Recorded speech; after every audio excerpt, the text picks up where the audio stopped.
Приятели, в момента сме на нещо като екскурзия с автобус в Авила и тук ни заведоха на една панорамна гледка, която се казва Четирите колони и е изключително красиво.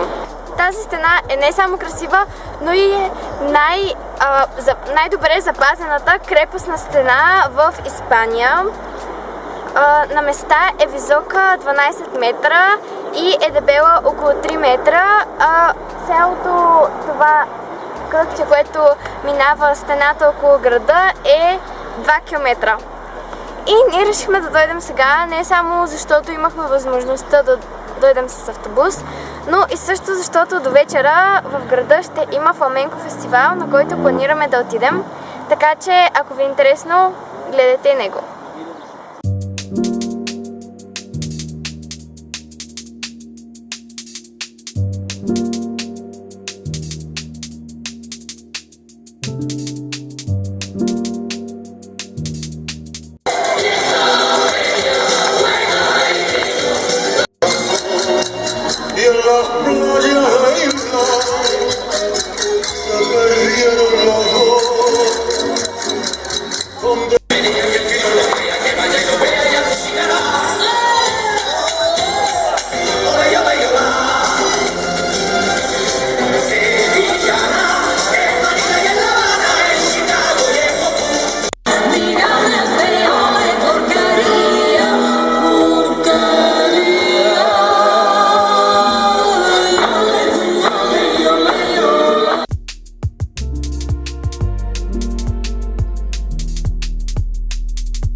Приятели, в момента се намираме на най-високата точка, на която можете да се качите, на замъка в Самора. Това е едно малко подценено испанско градче, което крие много тайни, и една от тях е този замък, който е изключително красив, но за жалост не е много запазен, тъй като имало много големи крепостни стени и е бил много добре опазван, но са го нападали много хора, като арабите и след това французите. В градчето има и много други тайни местенца, като например няколко от църквите и катедралите. Има църкви дори и от римско време. И на мен лично много ми харесва тук, така че ако идвате в околността покрай Мадрид, ви препоръчвам да дойдете тук.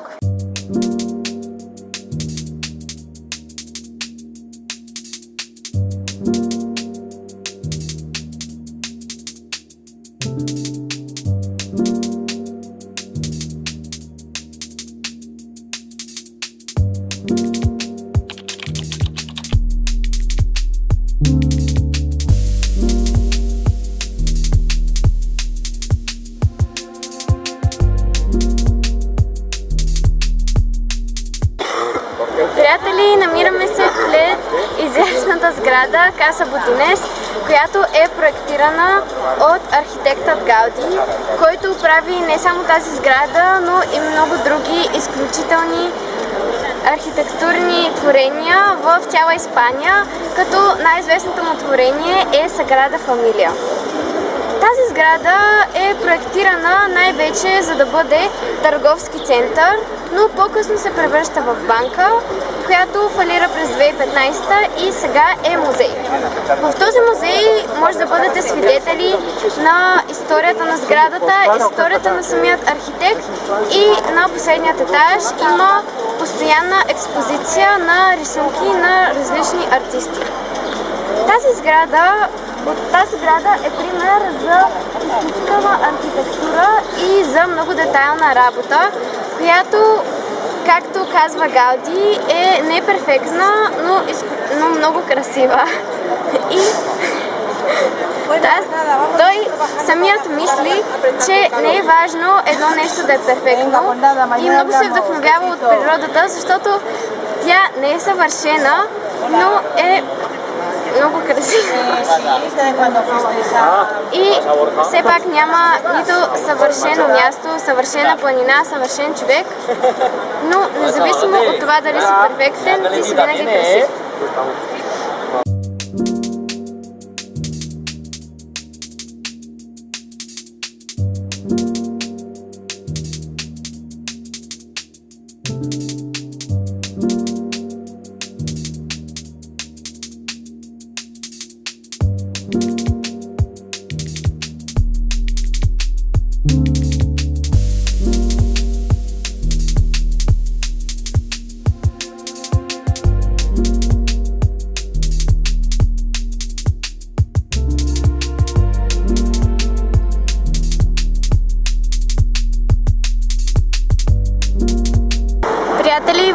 момента сме в град Бургос в Испания и след малко ще влезем в един испански бар, в който вече е целият пълен и ще гледаме матча на Испания срещу Португалия. И много се вълнувам, защото мисля, че ще бъде много, не знам, много вълнуваща емоцията, понеже сме сред много испански фенове и дори като се разхождате по улиците, може да видите хора с испански фланелки, така че настроението е топ.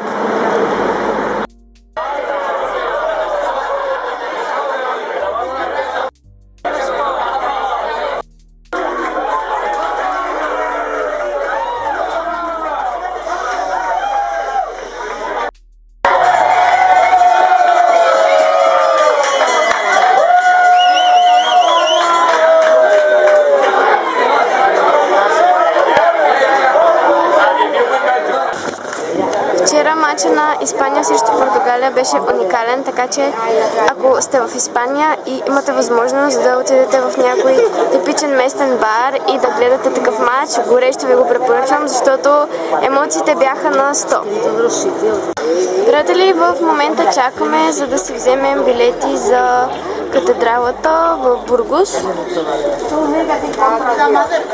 защото днес във вторник е безплатна и искам да ви се похваля, че днес станах и отидох сама и взех закуска на мама и тати, така че гордейте се с мен.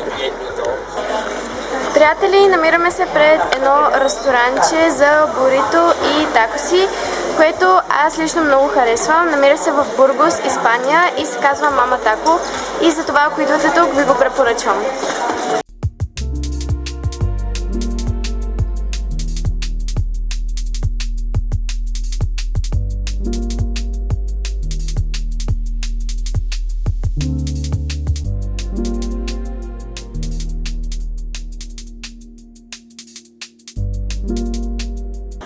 Приятели, пристигнахме в летището в Мадрид и от Бургос пътувахме с автобус до тук и сега ще закусваме, а часът е малко по-рано от 6:30.